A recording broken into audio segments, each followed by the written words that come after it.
I want to emphasize the difference between intelligence and education. And what I would say, the whole grail of education, personalized learning. We even moved away from personalized learning to individual learning, based on some of the natural neural networks are strengthened by the variety of different learning systems that we can offer through the digital platform. So I want to make that distinction between them. UNESCO,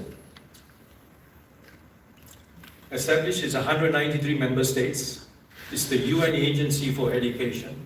One of their major jobs is about standard setter. We started a conference in 2017 in a town called Vizag. I think I can now pronounce it, the full name, Vishakhapatnam, supported by the Andhra Pradesh government. And in 2018, we had what we call the Vizag Declaration.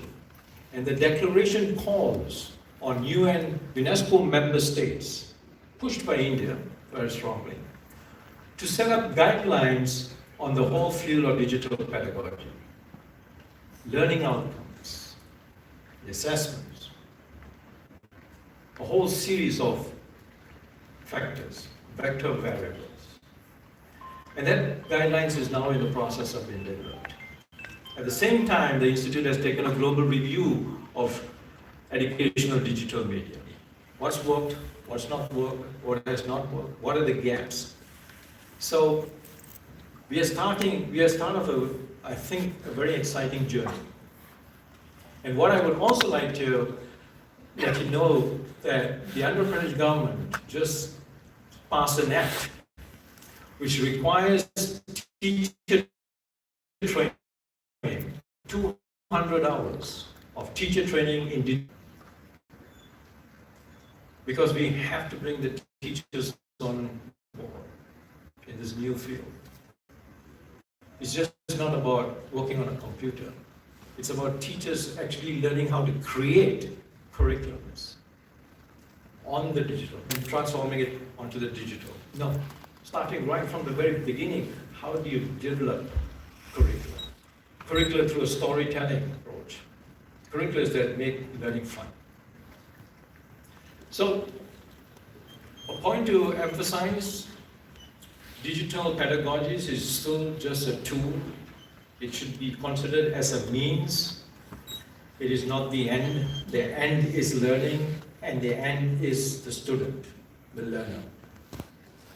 I always call on the great lecture given by the chief economist at the World Bank many years ago, Joe Stiglitz, at his Prebish lecture, where we always get our ends and means confused, and where the means become the ends. And in this, I'm emphasizing as my last statement at this conference, do not forget the student. Do not forget the learner. The technology is just a means. I would like to see you in Vizag. This year, it's a global conference. We bring in about 1,500 over people every year. This year, we're trying to reduce it to have a lot more substantive discussions. The Vizag Declaration will be pushed forward. It's on December 9th and 11th. You have it in your booklets. Come explore, experience, and empower. Thank you very much.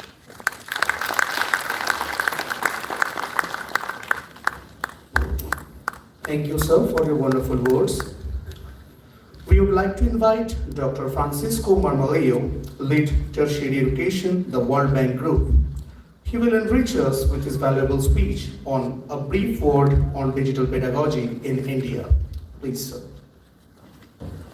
Thank you very much, distinguished members of the DICE, ladies and gentlemen. It is a great privilege, and I'm extremely pleased to be here this morning at this event. This is an idea that we envisioned for a long time, and it is great to see that dream is becoming a reality today. Let me tell you that about almost 3 years ago, when I moved to India, there were several surprises that I got. One is that I visited several schools, and I do that regularly, not only higher education institutions, but also elementary schools. And I was, puzzled to see the teaching learning methodology, which is basically the teacher saying something and students very politely repeating something that the teacher is saying. So when I saw that in elementary school, I recall when I was a kid, which I was learning a similar way in my own country, in Mexico. But then later I visited also secondary schools, and I see the same methodology being utilized. And I said, okay, secondary, but most likely in higher education, technical colleges, probably that might be different. But then I was surprised to see that also in technical colleges, the methodology was the same. The teacher is the one who knows, the students are the ones who don't. The teacher is the one who tells, students are the ones to repeat, to memorize, and also to reflect that into the examination. So again, it was a puzzle for me.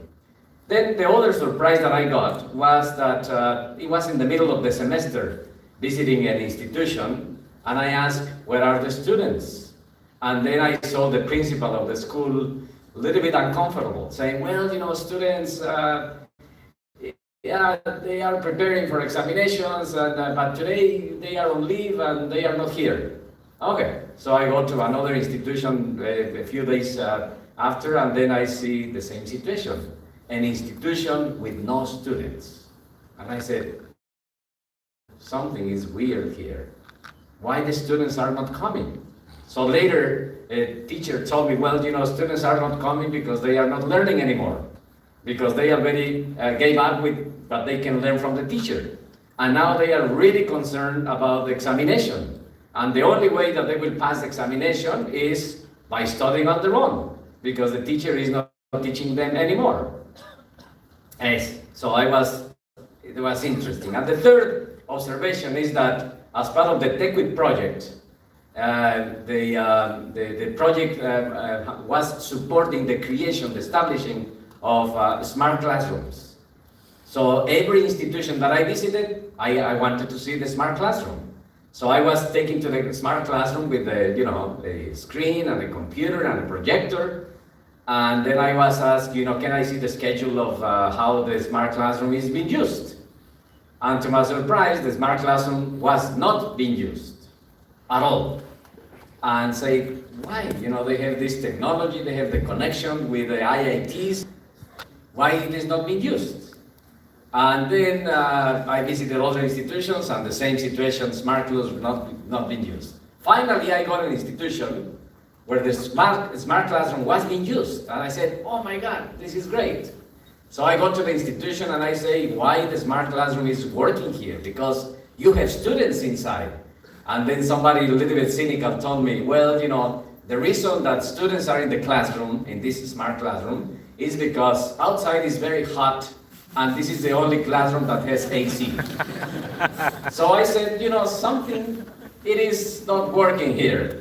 So I realized very clearly that it is evident that it is a new reality, but probably we are struggling, probably trying to address the challenges of today and the future with solutions of the past.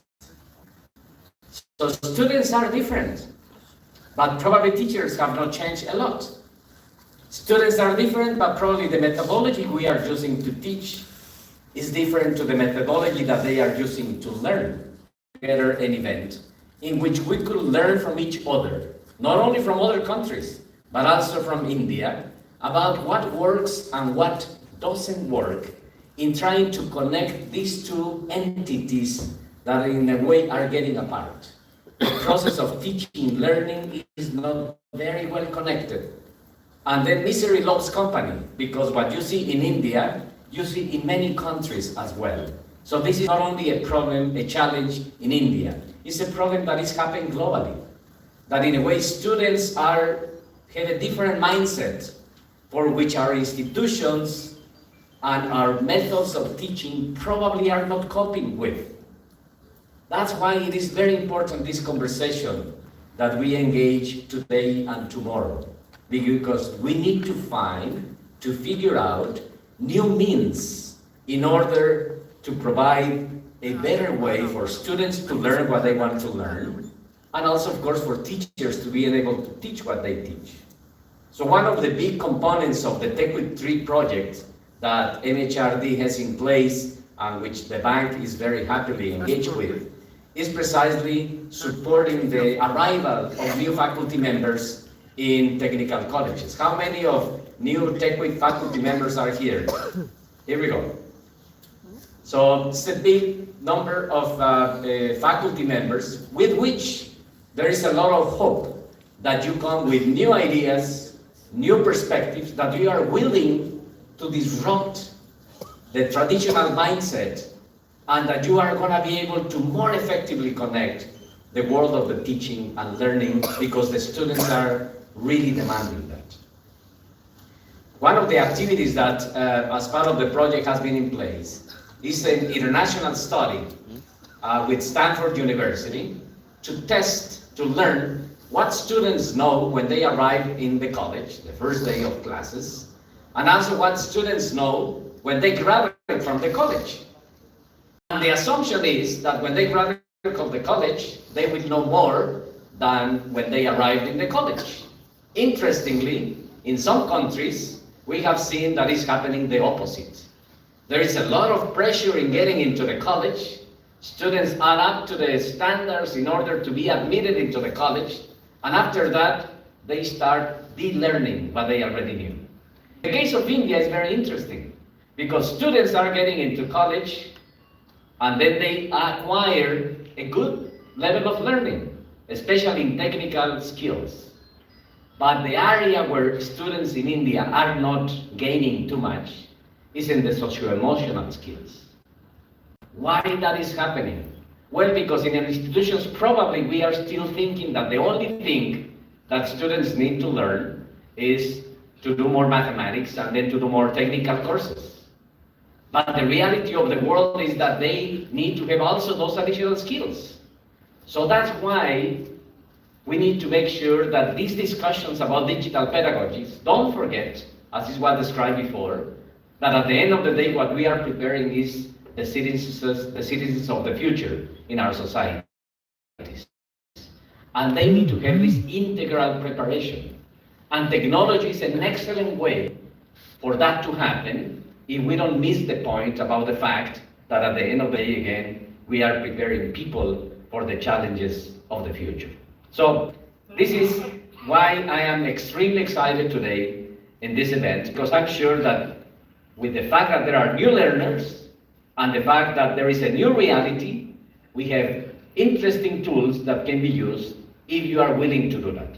Let me tell you that one of the institutions that I visited when I joined the World Bank about 6 years ago was precisely JIS College of Engineering. And a visit was a visit to a regular College of Engineering in India. But recently I was there, about a month ago, visiting again JIS College. Because I was really intrigued to see, okay, what they are doing with this topic of the flipped learning.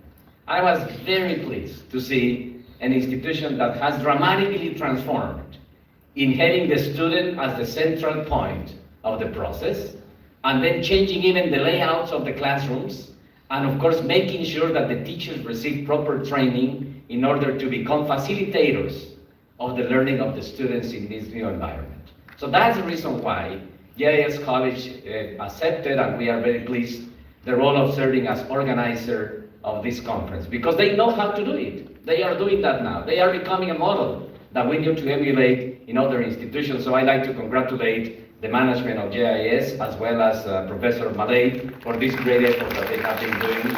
I'm sure that we will learn a lot, both from their mistakes, but also from their successes. So let me just finish by expressing many thanks to the other co-conveners of this event, MHRD and NBIU, the UNESCO Mahatma Gandhi Institute for Education for Peace and Sustainable Development, Microsoft, Elsevier, UTech, and of course our host in this event, AICTE. Let me just finish by making us, all of us, to remember that the role that India will play in the future of a better world is very important. Think about the fact that by the year 2030, about 1/3 of the higher educational professionals in the world will be higher educational professionals who were trained in technical colleges and higher education institutions in India. If they don't do well, it is our collective responsibility. But if they do well, all of us will have to be very proud of that. And for that, that requires our teachers to acquire these new tools, to have a different mindset, and to recognize that the future of India, and in some way the future of a better world, will depend on that responsible, the role that all of you will play. Thank you very much.